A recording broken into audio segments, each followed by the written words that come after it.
نحمده ونصلي ونسلم على رسوله الكريم اما بعد اعوذ باللہ من الشیطان الرجیم بسم اللہ الرحمن الرحیم وَلَقَدْ خَلَقْنَا الْإِنسَانَ وَنَعْلَمُ مَا تُوَسْوِسُ بِهِ نَفْسُهُ وَنَحْنُ أَقْرَبُ إِلَيْهِ مِنْ حَبْلِ الْوَرِيدِ إِذْ يَتَلَقَّى الْمُتَلَقِّيَانِ عَنِ الْيَمِينِ وَعَنِ الشِّمَالِ قَعِيدٌ مَا يَلْفِظُ مِنْ قَوْلٍ إِلَّا لَدَيْهِ رَقِيبٌ عَتِيدٌ صدق اللہ العظیم۔ یہ سورہ قاف کا دوسرا رکوع ہے۔ سورہ قاف اور بعد میں آنے والی تمام مکی صورتوں میں قیامت کے واقعات و احوال کو بڑی تفصیل سے ذکر کیا گیا ہے، اور اس سورہ مبارکہ میں دیگر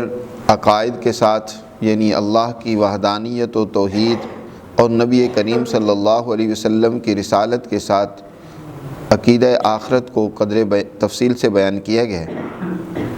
اللہ تعالیٰ ارشاد فرماتے ہیں کہ وَلَقَدْ خَلَقْنَا الْإِنسَانَ، یقیناً ہم نے انسان کو پیدا کیا، انسان کی تخلیق ہم نے کی ہے،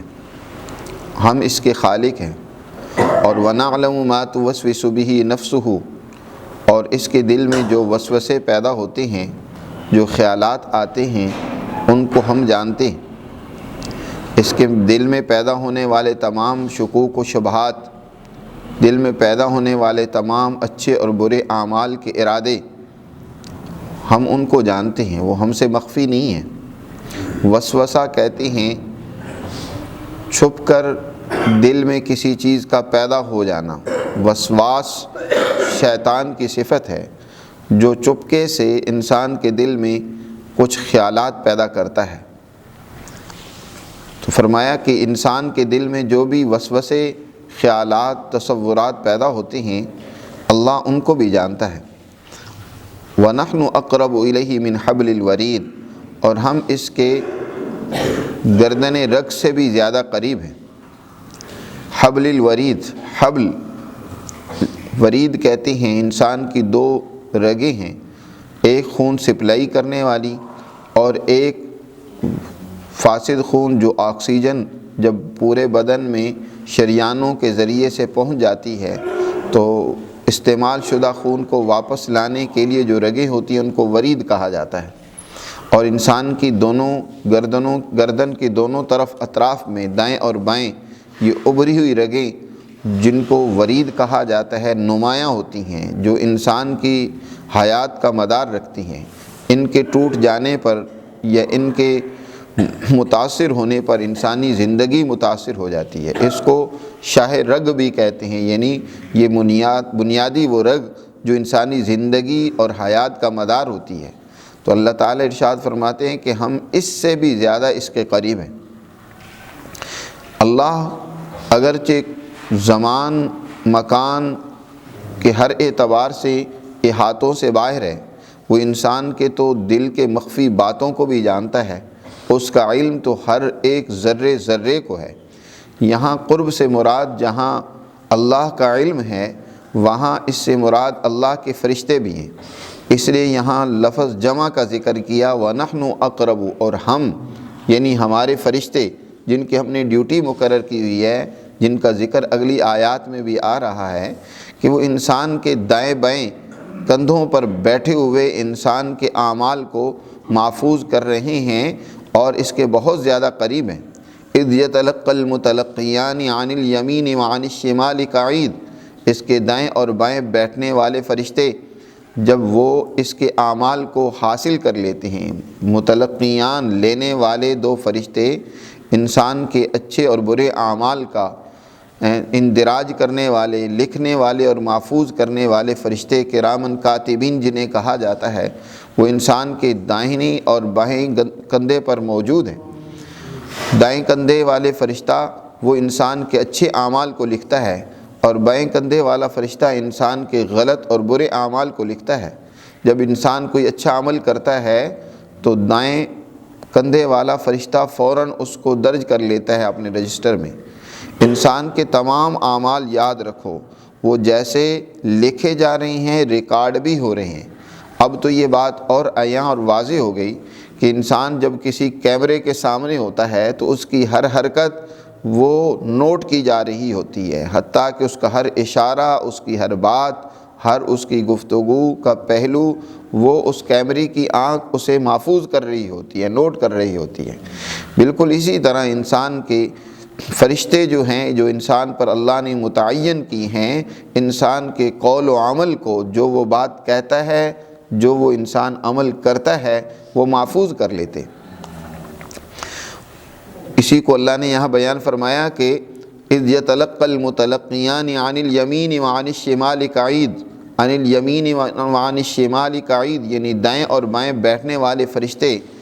جو اس کے اعمال کو محفوظ کر رہے ہیں۔ ما یلفظ من قول الا لدیہ رقیب عتید، انسان کوئی بات بھی منہ سے نہیں نکالتا مگر اس کو ہمارے محافظ اور نگران فرشتے عتید جو حاضر ہوتے ہیں وہ اسے محفوظ کر لیتے ہیں۔ اس لیے انسان کو سوچ سمجھ کر اپنی زبان سے جملہ کہنا چاہیے۔ حدیث میں آتا ہے، نبی کریم صلی اللہ علیہ وسلم نے ارشاد فرمایا، انسان بسا اوقات کوئی ایسا جملہ اللہ کی رضا اور خوشنودی کا کہتا ہے کہ جس سے اللہ اس سے راضی اور خوش ہو جاتا ہے اور تا قیامت اس کے لیے اپنی رضا اور خوشنودی لکھ دیتا ہے۔ اور بسا اوقات انسان کوئی زبان سے ایسا برا جملہ کہتا ہے، ایسی غلط بات کہتا ہے کہ جو اتنی زہریلی اور بری ہوتی ہے کہ اللہ کو ناراض کر دیتی ہے اور اس کے لیے قیامت تک کے لیے وہ ناراضگی لکھ دی جاتی ہے۔ اس لیے انسان کو سوچ سمجھ کر اپنی زبان سے الفاظ نکالنے چاہیے۔ انسان دوسروں کی برائیوں، خرابیوں، دوسروں کی جاسوسی میں، دوسروں کی ٹوہ میں، انہیں نقصان پہنچانے میں مصروف اور مگن رہتا ہے، حسد کا شکار ہو جاتا ہے، خرابیوں میں مبتلا ہو جاتا ہے، تو انسان کو یہ سوچنا چاہیے کہ میرے تمام اعمال ریکارڈ ہو رہے ہیں۔ دوسری جگہ پر قرآن نے ارشاد فرمایا، ہم نے انسان کی گردن میں طائرہ فی عنقی، ہم نے اس کی گردن میں ایک ایسا طائر اور پرزہ لگا دیا ہے جو اس کے اعمال کا ریکارڈ کر رہا ہے۔ ریکارڈر موجود ہے انسانی گردن میں جو اس کے اعمال کی ریکارڈنگ کر رہا ہے۔ اس لیے انسان کو سوچ سمجھ کر اپنی زندگی کے اعمال کو ادا کرنا چاہیے۔ وَجَاءَتْ سَكْرَةُ الْمَوْتِ بِالْحَقِّ، جب موت کی بے ہوشی اور سختی حقیقی طور پر آئے گی اور وہ واقعی آئے گی، جب موت کا وہ وقت آئے گا جو انسان کے لیے جاں بلب اور اس کے ہر ایک عضو سے اس کی روح نکالی جائے گی، وہ وقت بڑا ہی سختی کا ہوتا ہے۔ سکرات الموت، حضور نبی کریم صلی اللہ علیہ وسلم کی جب جان کنی کا وقت آیا تو آپ صلی اللہ علیہ وسلم بھی اس موت کی سختی سے اتنے متاثر ہوئے کہ آپ کا پسینہ، آپ کی پیشانی پسینے سے شرابور ہو گئی اور دعا کرنے لگے، اللہم اعنی علی سکرات الموت، اے اللہ موت کی سختیوں میں میری مدد فرما۔ حضور صلی اللہ علیہ وسلم جیسے بہادر اور دلیر اور انتہائی نیک انسان، اللہ کے برگزیدہ ترین شخصیت، وہ بھی موت کی سختیوں سے اتنی پریشان ہوئی کہ اللہ سے دعا مانگ رہی ہے، اللہم اعنی علی سکرات الموت۔ اسی کو قرآن نے یہاں ذکر کیا، وجاءت سکرۃ الموت بالحق، اور واقعی موت کی سختی جب آئے گی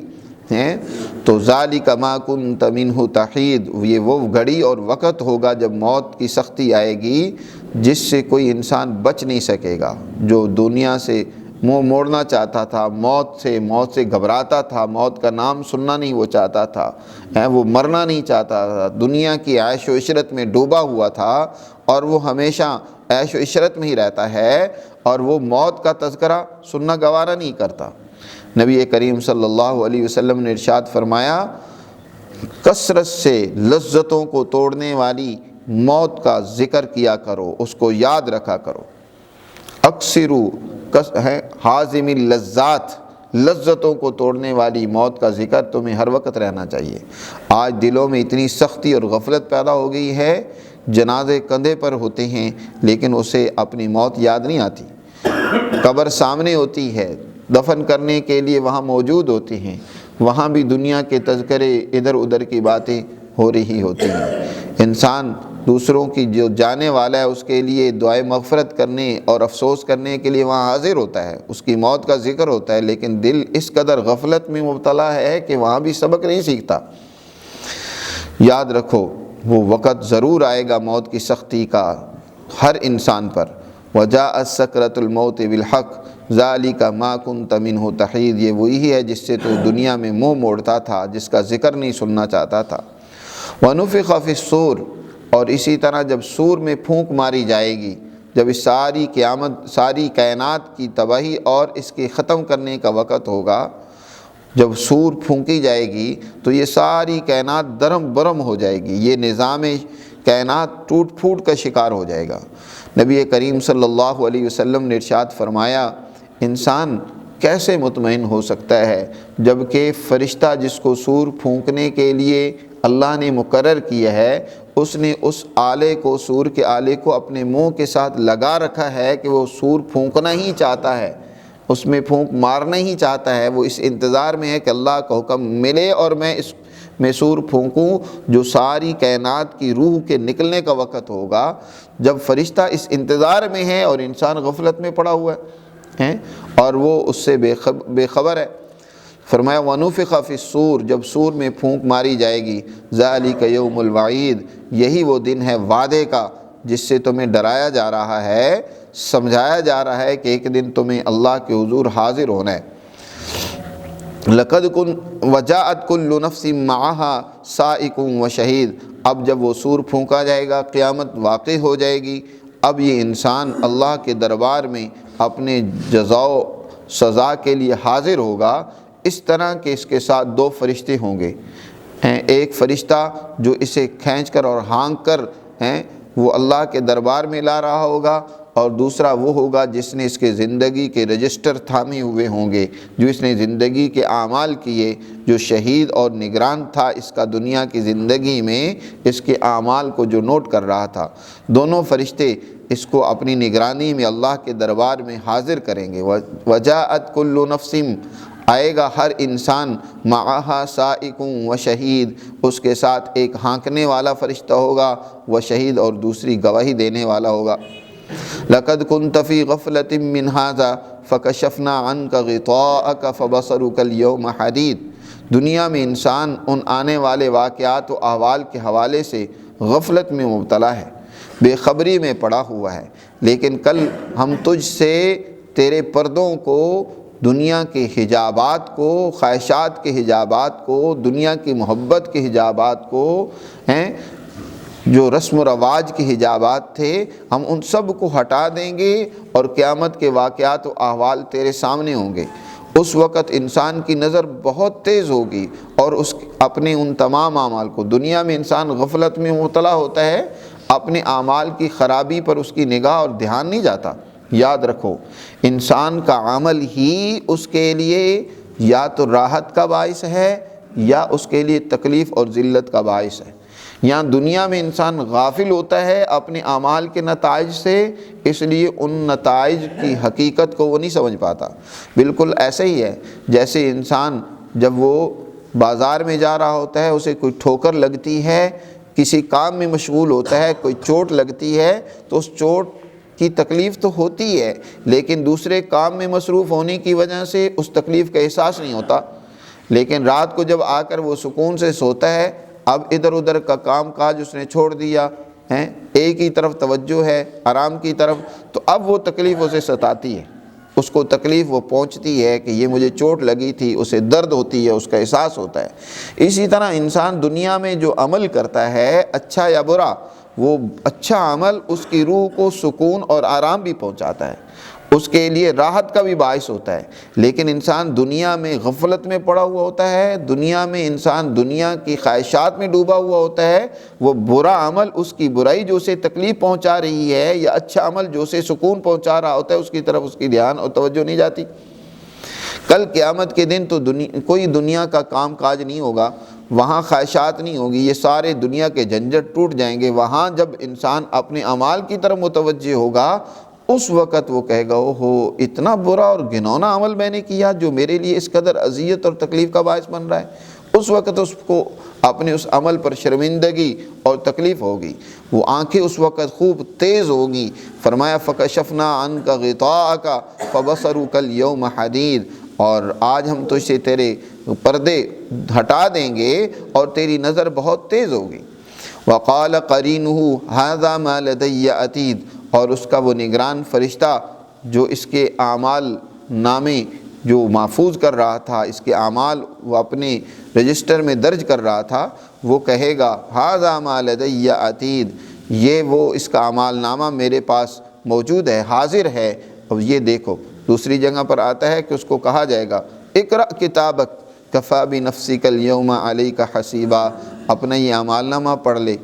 تیرے محاسبے کے لیے تیرا اعمال نامہ ہی کافی ہے۔ اپنی یہ اب مووی اور فلم دیکھ لے جو دنیا میں تو کرتا رہا، جو دنیا میں تو بولتا رہا، اس کے سامنے ساری اس کی ریکارڈنگ چلا دی جائے گی اور اس کے سارے اعمال اس کے سامنے آ جائیں گے۔ انسان کو ان سے مفر نہیں ہو سکے گا اور ان کا انکار نہیں کر سکے گا۔ فرشتہ جو اس ڈیوٹی پر مقرر ہے وہ بھی کہے گا ھذا ما لدی عتید۔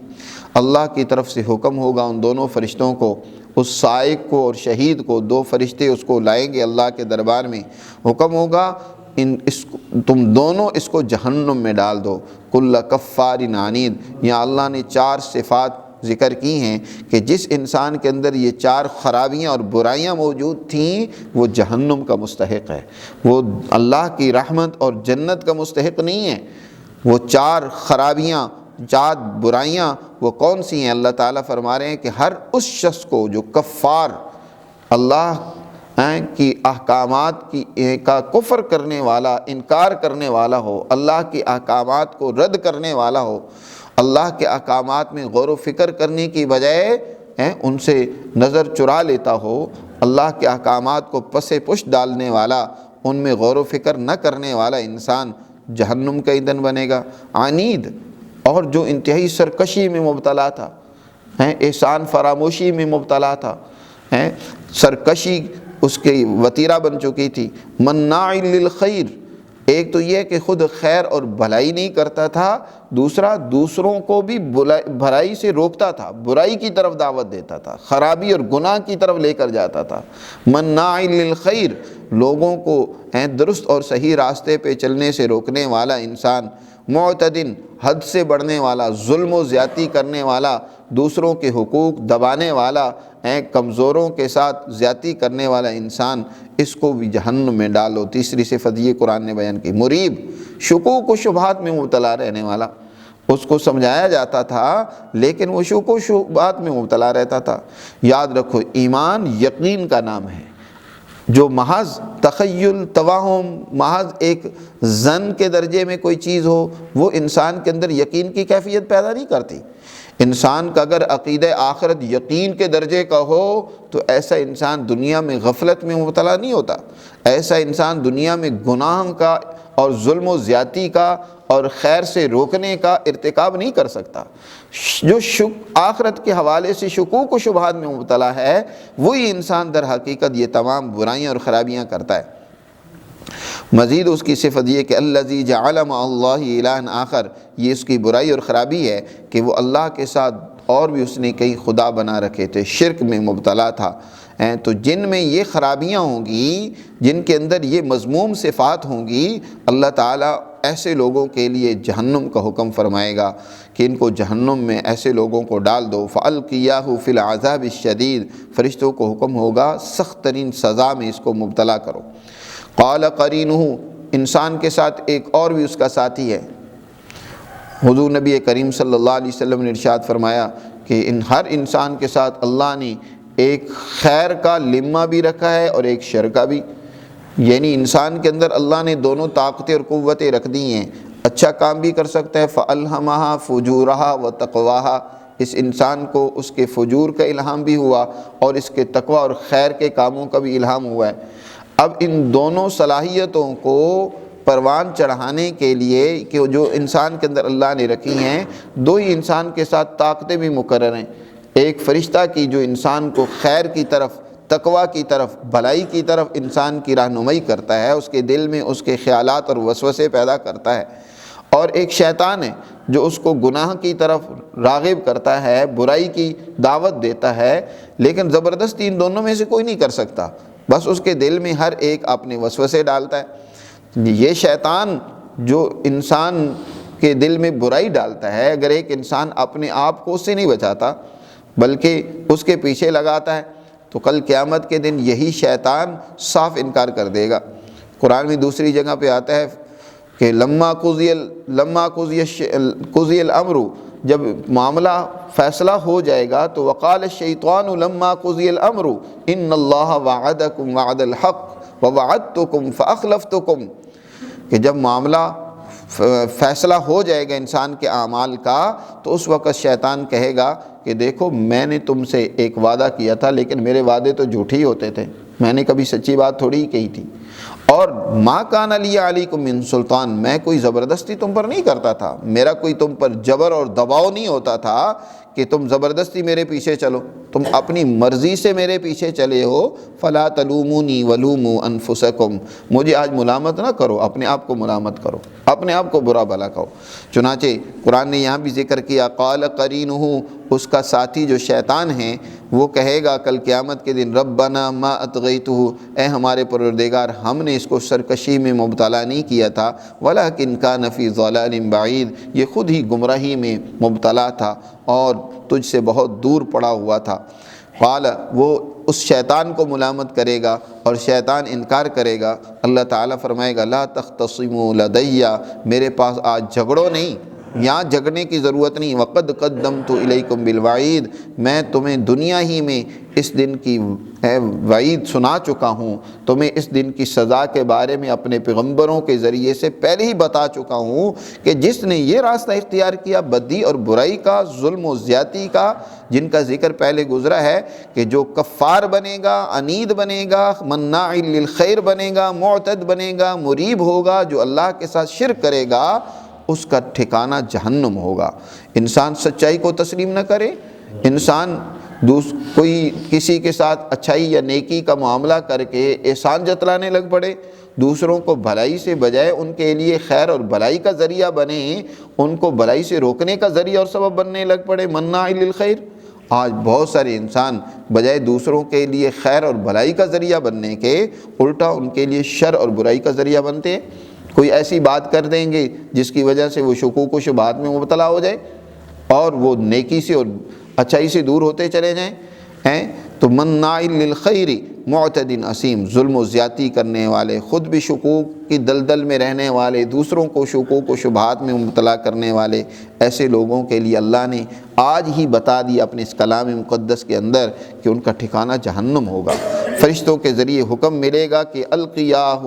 ان کو جہنم میں، القیا فی جہنم، جہنم کے اندر ان کو ڈال دو۔ تو کل قیامت کے دن اللہ کہے گا میں دنیا میں یہ بات تمہیں سمجھا چکا ہوں، آج میرے پاس جھگڑنے کی ضرورت نہیں ہے۔ لا تختصموا لدی وقد قدمت الیکم بالوعید، آج تمہارے بارے میں جو فیصلہ ہونا تھا وہ سو ہو چکا۔ ما یبدل القول لدی،